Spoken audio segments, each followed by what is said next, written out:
आज news lab में मेरी मेहमान है एक ऐसी खास शख्सियत जो अच्छे अच्छों के सामने पहाड़ से सवाल खड़े कर देती हैं।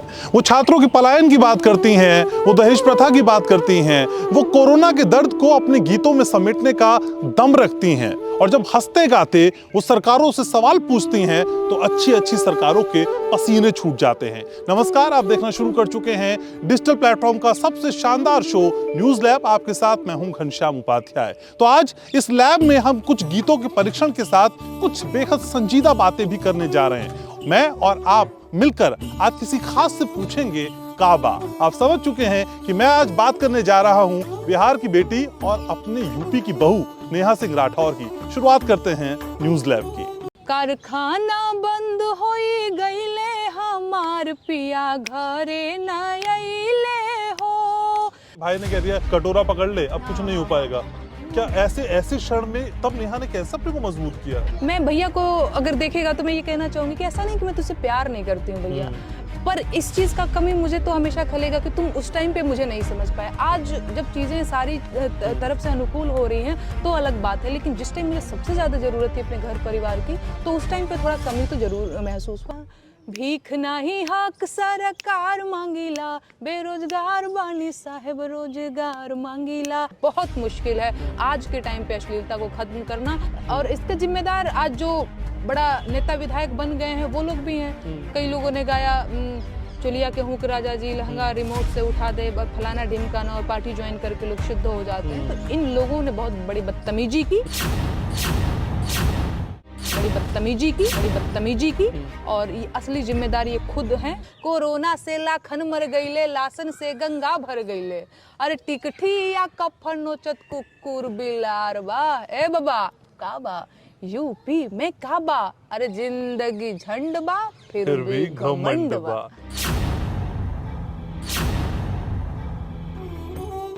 तो चलिए स्वागत करते हैं हर दिल अजीज नेहा सिंह राठौर का। नेहा मेरे साथ मौजूद है। नेहा का होदबा आजकल कैसन बाड़ू? बढ़िया बानी, रहुआ कैसे बानी? बढ़िया, बहुत बढ़िया। नेहा, आप खुद को जनकवि कहती हैं, लोक कवि कहती हैं और आप माशाल्लाह आप स्टार हो गई हैं। तो इस स्टार नेहा सिंह राठौर के मन में गीतों का पहला अंकुर कब फूटा? जी 2018 के बाद ग्रेजुएशन कंप्लीट करने के बाद मैं कोलकाता चली गई थी। अच्छा। कि मैं थोड़ा सा है म्यूजिक का जो है शिक्षा लूंगी, लेकिन बात बनी नहीं। फिर मैं गांव चली आई। तो लगभग 1-1.5 साल वहाँ गुजारने के बाद जब मैं गांव आई, आपको पता है मैं 24 साल गांव में रही। इसके बाद जब मैं शहर गई, कोलकाता गई, तो वहाँ से आने के बाद गांव बड़ा जो है अलग तरीके से मुझे देखने मिला। एक रोड है मेरे गांव में, वो आज भी है। वो 12 मास बड़ा गंदा रहता है। बड़ा गंदा कहने का मतलब लोगों के घर में शौचालय वगैरह है, फिर भी लोटा लेकर के वही दौड़े पड़े हैं। तो कई लोगों के घर में शौचालय नहीं भी है, अभी भी नहीं है। और तो वो पहला गीत मैंने लिखा, हमारा प्रेम के निशानी दिखाई द पिया, शौचालय बनवा दी पिया, शौचालय बनवा दी पिया ना। तो वहाँ से निकला था और कोई ऐसा कुछ नहीं था कि मुझे करियर में जो है गीत गाना है या फिर इस फील्ड को चुनना है, सब कुछ भी नहीं था। बस अचानक से उस दिन ये गीत निकला और मैंने अपने फेसबुक प्रोफाइल पे अपलोड किया। लोगों ने कहा तुम तो अच्छा लिख रही हो, अच्छा गा रही हो, तुम्हें तो और लिखना गाना चाहिए। तो मुझे लगा कि जब इस मुद्दे पे मैंने गीत लिखा है तो हमारे समाज में बहुत सारे मुद्दे हैं, जैसे बेरोजगारी है, महंगाई है, बहुत सारे ऐसे मुद्दे हैं, अस्पतालों में स्वास्थ्य समस्याओं को लेकर ये सारी चीज़ें हैं ना। तो मैंने उस पे भी गीत लिखना शुरू किया। और बीच में 2020 में लगभग बिहार विधानसभा चुनाव था, उस टाइम बिहार में काबा लिखा। तो वो गीत थोड़ा सा ऐसा हुआ कि लगभग बिहार के लेवल पे लोग मुझे जो अप्रिशिएट करने लगे, जानने लगे कि हाँ एक कोई लड़की। बिहार में वैश्विक मानचित्र पे आप छा गई नेहा। लेकिन पहले गीत का आपने जिक्र किया तो मेरे तमाम व्यूअर्स ये चाह रहे होंगे कि नेहा की ज़बानी वो पहला गीत हो जाए। नहीं, बिल्कुल होना चाहिए। तो जो पहला गीत मैंने लिखा था वो ऐसे था, हमरा प्रेम के निशानी देखाई द पिया, शौचालय बनाई द पिया ना। हमरा प्रेम के निशानी देखाई द पिया, शौचालय बनाई द पिया ना। हे बनाई द पियाना, हो बनाई द पियाना, मोरे इज्जतिया से मंगिया सजाई द पिया, शौचालय बनाई द पियाना। छोटकी भौजी बाड़ी कनिया ननदी भैली रे सयनिया, बेटी बहिन के लजिया बचाई द पिया, शौचालय बनाई द पिया ना। नेहा, जब आप समाज की बात करते हैं और आप खुद एक महिला हैं, लेकिन महिलाओं के हिसाब से समाज की ये भागीदारी आपको कहाँ दिखती है? आधी आबादी कहाँ खड़ी दिखाई देती है? क्योंकि कई बार हमने देखा है पढ़ाई के लिए भी बेटों को घर से बाहर भेजा जाता है, मोबाइल पहले बेटों को दिया जाता है, और अगर लड़कियों को पढ़ाया भी जाता है, जिस माइंडसेट से आप आती हैं, जिस सोसाइटी से आप आती हैं, वहाँ ये होता है चलिए बेटियों को बीएड करा दीजिए, पढ़ा लीजिए। वो इसलिए नहीं कि सिर्फ उनसे शिक्षा देनी है, इसलिए कि एक सेफ करियर है, बेटी जाएगी सुबह शाम को घर आ जाएगी, हमारे लिए काम भी करेगी। तो क्या नेहा के साथ भी ऐसा कुछ हुआ? हाँ, नेहा के साथ एकदम हुआ, बहुत कुछ हुआ। अच्छा। हाँ जी, मैं आपको बताती हूँ। 2018 के बाद ग्रेजुएशन कंप्लीट करने के बाद मेरे घर में ये था कि बीएड कर लो। अच्छा। और मेरा ये था कि मैं बीएड नहीं करूंगी। बीएड करना बुरा नहीं है, लेकिन मेरे लिए वो इसलिए बुरा होगा क्योंकि सब एक भेड़ जैसा बीएड कर रहे हैं, तो मुझे बीएड नहीं करना है। अगर बीएड करना कोई बहुत स्पेशल हो तो मैं बीएड कर लूं। मेरे घर की सारी लड़कियां बीएड कर रही हैं, मेरे घर की सारी भौजाइयां बीएड कर रही हैं। मैंने कहा यार ऐसा क्या है बीएड में जो सब बीएड किए पड़े हैं? अगर ये ऐसा है तो मुझे बीएड तो नहीं करना है। हाँ, मुझे नहीं करना। भले ही ये हो जाए कि हम सिर्फ ग्रेजुएट हैं, हमने सिर्फ पढ़ाई में जो है बीएससी किया, इसके बाद आगे कुछ पढ़ाई नहीं किया, लेकिन मुझे बीएड नहीं करना है। तो मेरे घर में ना ऐसे पंचायत सी बैठती थी कि मैं पढ़ाई में अच्छी थी, बहुत अच्छी थी। हाँ, मेरे टीचर भी कहते थे कि पढ़ाई में तेज है, तो कलेक्टर बनेगी। ये तो खैर अपनी मुंह मियां मिट्ठू होने जैसी बात हो गई, लेकिन लोग ऐसा कहते थे कि ये पढ़ाई में तेज है। लेकिन ऐसी पढ़ाई में तेज होने का क्या पता। मेरा भैया बड़ा चिंतित रहता था, कहता था ये तो कुछ नहीं करने वाली है। तो ऐसे पंचायत बैठी, मेरे ना एक टीचर को बुला करके, अच्छा, उनका नाम अनिल सर है, उनको बुलाया मेरे भैया ने प्रेशर बनाने के लिए कि जब ये बोलेंगे कि ऐसा कुछ नहीं है, गीत गाने का कोई स्कोप नहीं है, पढ़ोगी तो ही आगे कुछ बात बनेगी। तो मैंने उनके सामने भी कह दिया कि मुझे नहीं पढ़ाई करनी है, मुझे नहीं बीएड करना है, मुझे गीत गाना है। क्योंकि उस टाइम पे प्रोफाइल पे 1-2 गाने अपलोड कर देने से कोई थोड़ी समझता था। अच्छा, आपको आदमी सफल तब समझता है जब आपके हाथ में 2 पैसा आने लगता है, तभी मम्मी पापा भी आपका लोड लेते हैं, है ना? सही बात है। तो उस टाइम भी मेरा कोई क्यों ही लोड लेगा? कुछ अता पता ही नहीं है मेरे करियर का, बस मैं गीत गाना पसंद है, और तो विश्वास थोड़ी कर लेगा कोई कि नहीं तुम अच्छा करोगी या फिर सफल होगी। तो ऐसे पंचायत बैठा, मैंने वहाँ पे भी नकार दिया। तो भैया ने एकदम, जैसा नहीं होता है कि जाओ तुम भाड़ में जाओ, मुझे फर्क नहीं पड़ता है टाइप वाले मूड में आ गया।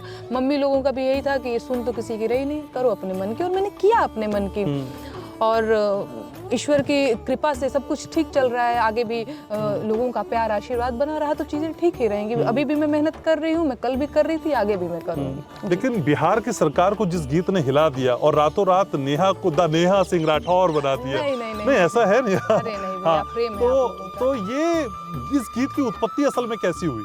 हाँ, बिहार में विधानसभा चुनाव था जो 2020 में। अच्छा, वो गीत तो मैं भी थोड़ा थोड़ा भूलूंगी भी, थोड़ा थोड़ा कि मुझे लग रहा है मेरी डायरी पे है, और मुझे भी जितना है कोई बात नहीं। हाँ, तो वो गीत वही कि मैं मुद्दों पे गीत लिखती हूँ, गाती हूँ। तो मुझे लगा कि यार जो है गवर्नमेंट आती है जाती है, ऐसी चीज़ें हो रही हैं, पर बेरोजगारी जैसी समस्या पे तो कोई बात तक नहीं। अच्छा, उस टाइम पे भी मेरे गाने के बाद ही जो पूरा चुनावी कैंपेन बन गया बिहार में, काबा वर्सेस ईबा, उससे पहले विपक्ष का भी कोई बहुत रोल नहीं था। अच्छा। मैंने ये चीज नोटिस किया। अच्छा। मेरे गाना गाने के बाद बेरोजगारी पे बात करने लगे तेजस्वी यादव भी, उससे पहले पता नहीं वो किस मुद्दे पे बात कर रहे थे। तो मैंने क्योंकि मेरे गाने में वो कोई 16 लाइन का कुछ गाना रहा था बिहार में, काबा मंगरुआ बीमार बार खत्म रोजगार बा, ऐसे करके वो गाना था, वो याद नहीं आ रहा है भैया, माफ करिएगा। तो वो गाना मैंने गाया, और उस गाने की भी अपनी एक कहानी है, मैं थोड़ा सा मैं आपको बताना चाहूँगी। जब मैंने गाना प्रोफाइल पे अपलोड किया तो मैं सुबह जग रही हूँ, तो वो काफ़ी अच्छे उसके व्यूज़। अच्छा, सबसे ज़्यादा तो ट्विटर के साथ खेला हो गया। मेरे ट्विटर पे लगभग 1000 फॉलोअर्स थे ऐसे करके, और मैं जब सुबह जगती तो मेरे फॉलोअर्स मुझे अभी भी याद है 28.6 के। अरे वाह! हाँ, सुबह में मैं जगी इतना, तो मुझे लगा ना कि मेरा ना किसी ने, एक नहीं तो मैं बहुत नई थी, हैक कर लिया है, मुझे यही लगा। मैं बहुत नई थी ना सोशल मीडिया पे। मैंने कहा ओ माय गॉड, एक से बढ़ के एक चोर हैं, मेरा तो हैक कर लिया ट्विटर, बताओ भला। और ना शर्म के मारे मैं बता भी नहीं रही हूँ किसी से कि कोई क्या कहेगा। अच्छा, कि नहीं, इसको इतना तक भी नहीं आता, पता नहीं इसने क्या पासवर्ड रखा होगा कि इसका ट्विटर ही हैक हो गया। फिर बाद में देखा मैंने उसके काफी 304 के व्यूज ट्विटर पे होना बड़ी बात है ना। तो मुझे पता चला कि इसकी तो न्यूज़ बन गई है। बड़े बड़े जो फिल्म के डायरेक्टर हैं, एक्टर्स हैं, वो लोग मेरा गाना शेयर किए हुए। मनोज बाजपेयी जी ने, हमारे लिए बड़े हैं, वो बहुत बड़े हैं, सबके लिए बड़े हैं। अनुभव सिन्हा जी ने शेयर किया था, और भी बड़े बड़े न्यूज़ चैनलों ने भी शेयर किया। तो हमको लगा अरे यार हमारा गाना वायरल हो गया, ये मेरे फॉलोअर्स बढ़ गए हैं क्या। तो लोगों ने बताया तुम्हारे फॉलोअर्स इतने हो गए। मैं बड़ी खुश हुई, और उसके बाद से एक मनोबल भी बढ़ता है ना जब ये सारी चीज़ें, ये आपका पुरस्कार है ना। आज के ज़माने में सोशल मीडिया पे फॉलोअर्स आपके पुरस्कार जैसे ही है ना। तो वो बड़ा अच्छा लगा मुझे। फिर वहाँ से और मैं मजबूत होती गई कि नहीं, मुझे अपना काम करना ही करना है। अच्छा नेहा, 5-7 मिनट की मेरी अभी आपकी बातचीत हुई, जितना मैं इन 5-7 मिनट में समझाऊं तो नेहा मजबूत है, टॉमबॉयिश है, फेमिनिज्म वाला वो जो फैक्टर होता है वो थोड़ा कम है नेहा में, लेकिन अंदाज थोड़ा सा जुदा है। लेकिन क्या कभी नेहा के मन में ये ख्याल आया कि दिस इज द एंड, अब कुछ नहीं हो पाएगा? जब नेहा खूब रोई हो, कहीं मैं पढ़ भी रहा था कि भाई ने कह दिया कटोरा पकड़ ले, अब कुछ नहीं हो पाएगा, क्या ऐसे क्षण में तब नेहा ने कैसे अपने को मजबूत किया? देखिए वो एकदम शुरुआती टाइम था, भाई ने, सच्ची बात है ये। मैं भाई मेरे अभी इंटरव्यू देखेंगे तो भी मुझे डांटेंगे, अभी वो मुझसे नाराज ही चल रहे हैं। एक जगह मैंने इंटरव्यू में बोल दिया था तो कह रहे थे कि तुमको तो मैंने बहुत दुख दिया, ये सारी चीज़ें। मैं भैया को अगर देखेगा तो मैं ये कहना चाहूँगी कि ऐसा नहीं कि मैं तुझसे प्यार नहीं करती हूँ भैया, पर इस चीज़ का कमी मुझे तो हमेशा खलेगा कि तुम उस टाइम पे मुझे नहीं समझ पाए। आज जब चीज़ें सारी तरफ से अनुकूल हो रही हैं तो अलग बात है, लेकिन जिस टाइम मुझे सबसे ज़्यादा ज़रूरत थी अपने घर परिवार की, तो उस टाइम पे थोड़ा कमी तो ज़रूर महसूस हुआ। तो हुआ ये कि ऐसे ही मैं बदमाशी करती रहती थी ना। मैं बहुत सभ्य शब्द गलत होगा, मैं बहुत वैसी बच्ची नहीं थी कि घर में, हाँ मैं नहीं थी बिल्कुल भी कि मम्मी ने कह दिया कि यहाँ उठो तो मैं यहाँ उठूंगी। अब मेरा ये था कि मम्मी ने कह दिया यहाँ उठो, यहाँ बैठो, तो मैं पक्का वही नहीं बैठूंगी। मेरा ये था। तो मैं थोड़ी बदमाशी करती थी, जैसे शाम को सहेलियों के साथ खेलने चले गए तो रात को 7 बजे घर आ रहे हैं, तो मम्मी बड़ा डांटती थी इन सारी चीज़ों को लेकर के।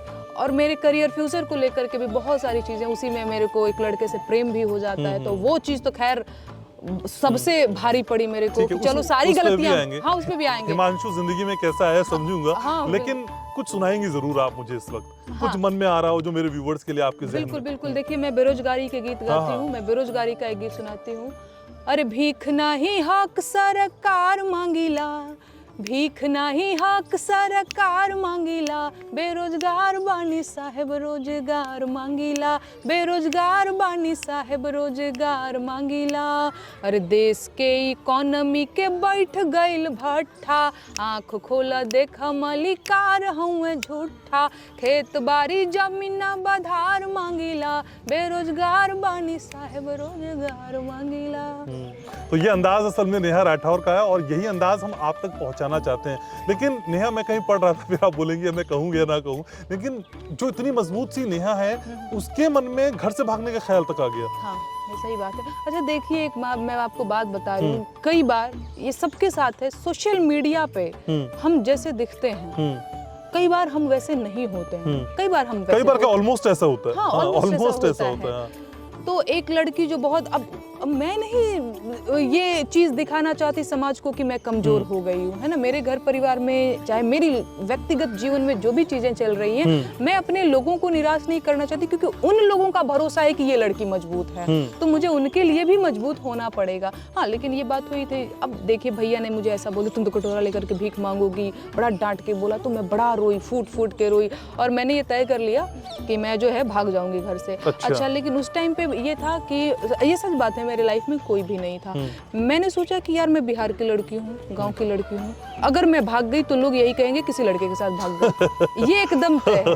तो मैंने सोचा कि यार ऐसे ही बदनाम हो जाऊंगी, किसी लड़के के साथ भागी है, और भागूंगी अपने करियर के लिए। फिर मैंने बड़ा विचार किया कि बहुत ऐसी कोई टेक्निकल डिग्री नहीं है कि दिल्ली में, अब भागना दिल्ली ही चाहती थी। अच्छा मैंने सोचा कि क्या करूंगी मैं दिल्ली में जा कर के, फिर बड़ा डर भी लगता है ना, दिल्ली ऐसा शहर है, कहीं कोई बदमाशी कर दिया तो मैं क्या करूंगी। तो फिर मन को मैंने ऐसे जैसे नहीं, उसके बाद भी कोई एक गाना मैंने गाया था तो मीडिया वाले 1-2 लोग आ गए। अच्छा। तो मेरा इंटरव्यू लेने लगे, तो घर वालों पे थोड़ा दबाव बना कि यार इतना भी ये खराब कुछ तो कर रही है लड़की, कुछ तो कर रही है। और फिर मैं भी थोड़ा सीना फूला के ऐसे थोड़ी कोई आता है मेरा इंटरव्यू लेने, उस वाले मूड में मैं भी आ गई थी। तो चीजें वहां से धीरे धीरे करके बननी शुरू हुई। हाँ लेकिन नेहा, यहाँ से अगर हम थोड़ा सा आगे बढ़े तो संगीत सीखने के लिए आप कोलकाता पहुंच गई। हाँ। भोजपुरी गीतों को सीखने के लिए। बहुत उत्पाती बच्चा, मैं तो कह रही हूँ ना कि मैंने लाइफ में वही किया है जो मेरा मन किया है। अगर मेरा संगीत सीखने का मन और कहीं और करता, मैं वहाँ भी चली जाती। और मेरे साथ क्या तो समस्या, कोलकाता भोजपुरी थोड़ा बताइए ना, क्या रहा? वही मैं आपको बताती हूँ। मैं कोलकाता चली गई। अच्छा, घर वाले मेरे पे भरोसा थोड़ा कम करते थे, क्योंकि वो ना मेरे ऊपर पैसा भी नहीं खर्च करना चाहते थे, इसलिए क्योंकि पैसा रुपया खर्च करा दिया, मैं वहाँ भी गुड़गोबर करके भाग आऊंगी। ये मेरा अपना एक मिजाज है कि नहीं, मतलब मुझे फर्क नहीं पड़ता कि इसमें कितना पैसा इन्वेस्ट किया गया है, मुझे लगा मेरे मन का नहीं है तो मुझे छोड़ देना चाहिए। तो कोलकाता में गई। अच्छा, वहाँ पे क्या हुआ कि जो गुरुजी सिखाते थे वो बाल बढ़ा रखते थे। अब हमारे यहाँ समझ रहे, यूपी बिहार में लड़का कोई बाल बढ़ा ले तो उसको क्या बोला जाता है, ऐसे है ना। अब मुझे बड़ी हंसी आती थी, मैं पहली बार गई थी ना, मुझे लगता है बताओ, लड़का है, गुरुजी हैं, बाल बढ़ाए। तो मुझे तो एक पहले उनका लुक देख करके बड़ी हंसी आती थी। माफ़ करिएगा भैया, आपके भी बाल थोड़े लंबे हैं, पर कोई बात नहीं, बहुत अच्छी बात है। भैया एकदम सही से मुंह बना लिए हैं कि देखो क्या बोल रही है, लेकिन ये हुआ था। हाँ। अच्छा, उसके साथ और क्या था कि वो बंगाली बच्चों को ज़्यादा प्राथमिकता देते थे। अच्छा। आगे में से बंगाली बच्चे बैठे हुए हैं, तो वो जो भी बंगाली में सिखाते थे, मेरा भोजपुरी वाला बहुत लास्ट में नंबर आता था। और ऊपर से वो बहुत बंगाली बोलते, बंगालियों की हिंदी बहुत कमजोर होती है, वो भोजपुरी बेचारे कहाँ से वो बोल पाते। तो मुझे यही समझ में आया कि जब गुरु से शिष्य का कॉम्बिनेशन ही नहीं जम पा रहा है, तार जब जुड़े ही नहीं पा रहा है, तो क्या संगीत के तार जुड़ेंगे। मैंने कहा गुरुजी प्रणाम करते हैं, भाग गए वहां से घर। घर वाले उसी से बिना मतलब मेरी हर हरकतों से उनका खुन्नस था, इसलिए वो मेरे ऊपर ज्यादा डोमिनेट करते थे मेरे को, क्योंकि मैं कोई भी काम को सीरियसली नहीं लेती थी। पढ़ाई तो ऐसे ही मैंने छोड़ दिया था। संगीत सीखने गई, वहाँ भी अच्छा मैंने हारमोनियम भी ले लिया था, ये भी। हाँ, हारमोनियम का 2-4 दिन प्रैक्टिस किया, इसके बाद मुझे लगा क्यों हारमोनियम बजाना है, मुझे क्यों सीखना है संगीत का व्याकरण, मुझे नहीं सीखना है। मैं बड़ी मनमौजी हूँ ना, अभी भी हूँ, बहुत बदमाशी करती हूँ। तो घर वालों को ये लगा था कि इसका कुछ हो नहीं सकता, ये तो ऐसे ही है, तो शुरू कर दिया। फिर उसी में हमको जो है वो बात मैं इसलिए बार बार जिक्र कर रही हूँ, क्योंकि जब भी मैं अपने घर परिवार और उस माहौल को सोचती हूँ तो मुझे हिमांशु जरूर याद आ जाता है कि जब वो एक मेन कारण था जो और ऐसे बन के आया। लेकिन नेहा, कई बार हम देखते हैं कि हम बाहर वालों से लड़ लेते हैं, दुनिया भर से लड़ लेते हैं, लेकिन लड़ाई जब अपनों से होती है तब रिजल्ट असल में इतना अनप्रेडिक्टेबल होता है कि आप जीतेंगे तो भी हारेंगे और हारेंगे तो हारेंगे। तो इस खास मोमेंट में कैसे, मतलब वो माइंड ऑफ स्टेट क्या रहा? देखिए, अपनों से हार जाना ही सही है। मैं एक लाइन में इस बात को खत्म करना चाहूंगी, क्योंकि वही है ना कि अपनों से जीत के भी अब क्या हासिल कर लेंगे। अपनों से हार जाओ यार, ठीक है, उनको ही बड़ा रहने दो। अच्छा, एक चीज और होती है कि जब हम अभी भी, मेरी उम्र बहुत नहीं है, मेरी उम्र सिर्फ 25 साल है, लेकिन फिर भी अभी मैं अपनी 24, 23, 22 की गलतियों को देखती हूँ तो मुझे लगता है क्या क्या बदमाशी किया करती हूँ। मैंने मम्मी को बहुत रुलाया है। अभी लगता है, अभी जब मम्मी से मैं दूर हूँ तो लगता है यार क्या ऐसा, क्या मुझे उखाड़ लेना था जीवन में जो इतना मैं लड़ती थी। तो ये चीज़ें होती हैं, लेकिन हाँ, मम्मी पापा को भी समझना चाहिए कि अगर अपने बच्चे पे भरोसा करना चाहिए कि अगर आपका बच्चा कह रहा है कि वो ये करना चाहता है तो एक मौका दे दो, एक नहीं 2 मौका दे दो यार उसको। तो हुआ था, मेरे घर में भी ये सारी चीज़ें हुई थी, तो मैं तो कहाँ हारने वाली थी, मैं सबको हराने ही चली थी। लेकिन बड़ा उसका दुख होता है मुझे, एकदम सही बात है। अभी भी मुझे लगता है कि नहीं, अपनों से हार जाओ, जीत के कुछ मिल तो चलिए कुछ हो जाए, कुछ हो जाए। हाँ, आप बताइए मैं क्या सुनाऊं। महिलाओं पे, छात्रों पे, रोजगारी पे, बेरोजगारी पे, नहीं तो कोविड की दस्तक होने लगी, कोरोना पे। कोरोना पे मैंने एक गीत लिखा था जब कोरोना शुरू में आया था। 2020 की बात है ना, ये लॉकडाउन जब मार्च में लगा था। माफ करिएगा अगर मैं 2020-21 में कुछ गड़बड़ा रही होंगी, तो शुरू में तो 2020 ही था। पहला लॉकडाउन लगा तो उस टाइम पे मेरे गांव में एक बड़ा हुआ मच गया। सो हर गीत लिखने के पीछे एक कहानी ही रही है। तो एक है चाची, उन्होंने कह दिया कि मोदी जी जो है वो कोरोना छोड़ रहे हैं लोगों को मारने के लिए। मैंने कहा नहीं नहीं नहीं नहीं, ऐसा नहीं है, मोदी जी इस देश के प्रधानमंत्री हैं, उनको भी जरूर इस देश की इतनी चिंता तो जरूर है कि लोगों को मारना नहीं चाहेंगे। वो बेरोजगारी पे काम करें ना करें, लेकिन लोगों को मारना वो नहीं चाहते हैं। मैंने एक गीत लिखा था जब कोरोना बहुत तेजी से बढ़ रहा था। धधकेला सगरी नगरिया हो, कोरोना महामार हो गए। जीएम डीएम सीएम पीएम के ऑर्डर मान ले हूँ, जनता करे हूँ ना निरादर। निकले हूँ नाही क्यों बहरिया हो, कोरोना महामार हो गई, ऐसे करके वो गीत लेते नेहा, हैं। मीठी मीठी बातें सबको पसंद आती हैं, जब कमेंट्स आते हैं तो भी अच्छा लगता है, लेकिन उस कमेंट लिस्ट में हम देखते हैं कई लोग आपको क्रिटिसाइज भी करते हैं, ट्रोल भी करते हैं। और शादी के बाद में देख रहा था कुछ वीडियोस पे लोग जबरदस्त ट्रोल करते हैं आपको। ये ट्रोलिंग जो गैंग है हमारे देश का, इसको लेके कैसे रिएक्ट करती है, कैसे मजबूत करती है? देखिए, मैं आपको सच्चाई बता रही हूँ, शुरू में तो जब मैं बहुत समझ नहीं पाई थी तो मुझे बहुत रोना आता था, मैं ऐसे माथा पकड़ लेती थी। लेकिन अभी तो मैं उनके कमेंट पढ़ करके हंसती हूँ। अच्छा, जब मेरी शादी हुई ना तो उस टाइम पे बड़ा लोग हिमांशु को लेकर के, क्योंकि हिमांशु थोड़ा हेल्दी है, तो उसको लेकर के देखो भैंस से शादी कर लिया। हाँ, मैं इसलिए बता रही हूँ क्योंकि मुझे अब हंसी आती है कि इनका दिमाग देखो, देश दुनिया क्या से क्या कर रहा है। ये वही गाय सी लग रही हो, भैंस सी लग रही हो। अच्छा, मेरे चेहरे पे पिंपल है तो मेरे को पिंपल को लेकर के लोग ऐसे ट्रोल करते हैं। देखो तुमने अपनी शक्ल देखी, तुम्हारे चेहरे पे कितने दाने पे। मैंने कहा यस, अब मैं इसी के साथ कॉन्फिडेंट हूँ। उसी टाइम से मैंने ऐसा किया कि अब तो मैं बिना मेकअप के भी चली जाऊंगी, तुमको जो बोलना है बोलो, मुझे फर्क नहीं पड़ता। तो होता है, यूपी में काबा के टाइम पे भी बहुत लोगों ने मुझे ट्रोल किया। उस टाइम पे मैं थोड़ी हतोत्साहित भी हो गई थी, ये एकदम सच बात है, क्योंकि भारी संख्या में एकदम एक फौज आकर के आपको ट्रोल कर रही है, गंदी गंदी गालियां दे रही है। अच्छा, तो मैंने ना ट्रोल को ना चुनौती की तरह लिया। मैंने कहा तुम लोगों के ना ये उंगलियों में ना मैं दर्द करा दूंगी, तुम लोग कीबोर्ड पे गालियां पटकते रहो और मैं उतनी मजबूत बनी रहूंगी। तो कई बार ये चीजों को ना मैनेज कर लेती हूँ, चुनौती की तरह लेती हूँ कि तुम जीतते हो कि हम जीतते हैं। तो यूपी में काबा आ रहा है याद? यूपी में, हाँ बिल्कुल याद है। यूपी में काबा मैं आपको सुनाती हूँ। अरे खत्म रोजगार बा, बाबा के दरबार बा, हाथ रस के निर्णय जो हथ लड़की के परिवार बा। अरे काबा, यूपी में काबा। अरे राम राज के झांकी बा, काशी मथुरा बाकी बा, गोरखपुर में खून से रंगल गोतल पूरा खाकी बा। अरे काबा, कोरोना से लाखन मर गईले, लासन से गंगा भर गईले। अरे टिकठी या कफन नोचत कुकुर बिलार बा। ए बाबा काबा, यूपी में काबा। अरे जिंदगी झंड बा फिर भी घमंड बा। ऐसे करके लिखा काबा। लेकिन नेहा, जब इतनी बड़ी बड़ी बातें करती हैं, सरकार को चुनौतियां देती हैं, कई तरह के प्रेशर भी आते होंगे, क्या कभी मन में डर लगता है, या फिर आरा जिला घरवा का बात का डर बा? नहीं, देखिए देखिए सरकारें बड़ी मजबूत होती हैं और वो हम जैसों को धूल माटी ही समझती हैं। तो कई बार ये चीजें आती हैं, लेकिन फिर मैं सोचती हूँ कि हम एक लोकतांत्रिक देश में रहते हैं जहाँ पे अभिव्यक्ति की आजादी हम सबको है।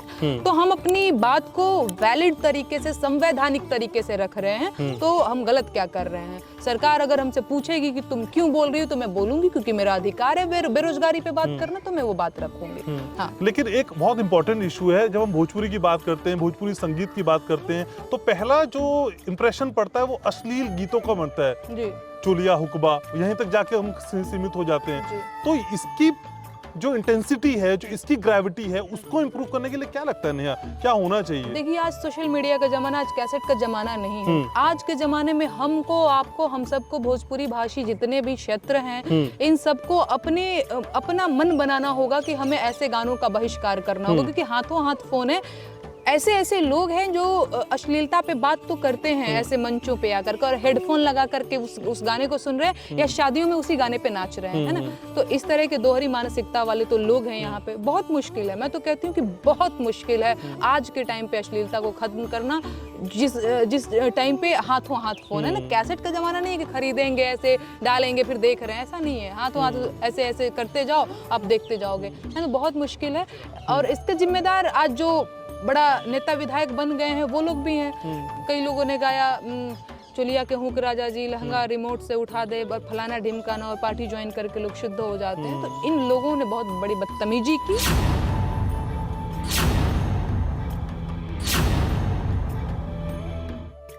इन लोगों ने बहुत बड़ी बदतमीजी की, और ये असली जिम्मेदारी ये खुद है। शुरुआत इन्होंने की, बाकी तो उनके आदर्शों पे चल रहे लोग हैं जो अभी वर्तमान में भोजपुरी। लेकिन नेहा, हमने देखा है बिहार से जब लोग दिल्ली आ जाते हैं ज्यादातर, तो वो बिहारीपन से, बिहारी भाषा से परहेज बनाने लगते हैं और जबरिया अंग्रेजी बोलने लगते हैं। हाँ, जबरिया अंग्रेजी बोलने। तो ये क्या कहिएगा, ये छिछलापन है, ये ओछापन है उनका।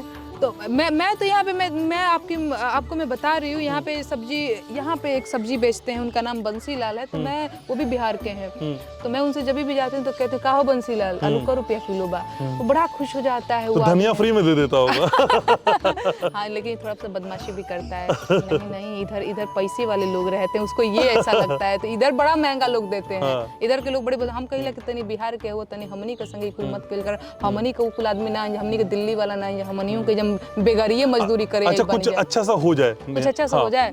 कारखाना बंद होई गईले, हमार पिया घरे न आइले हो, दिल्ली सहरिया में पिया के नौकरिया, भोरे ले सांझ होई गईले, हमार पिया घरे न आइले हो, ललकी पगरिया उजर पहिने धोती, छपराया के दुलरुआ, हमार पिया घरे न आइले हो।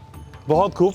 और बिहार की बेटी को हमने यूपी का बना दिया है, यूपी की बहू बन गई है। हिमांशु का जिक्र करना बहुत जरूरी है, जो उनके हस्बैंड है। हिमांशु जिंदगी में कैसे आए, और हिमांशु के लिए कोई गाना चलते चलते हमारी तरफ से हिमांशु के लिए डेडिकेशन। हिमांशु के लिए कोई गाना?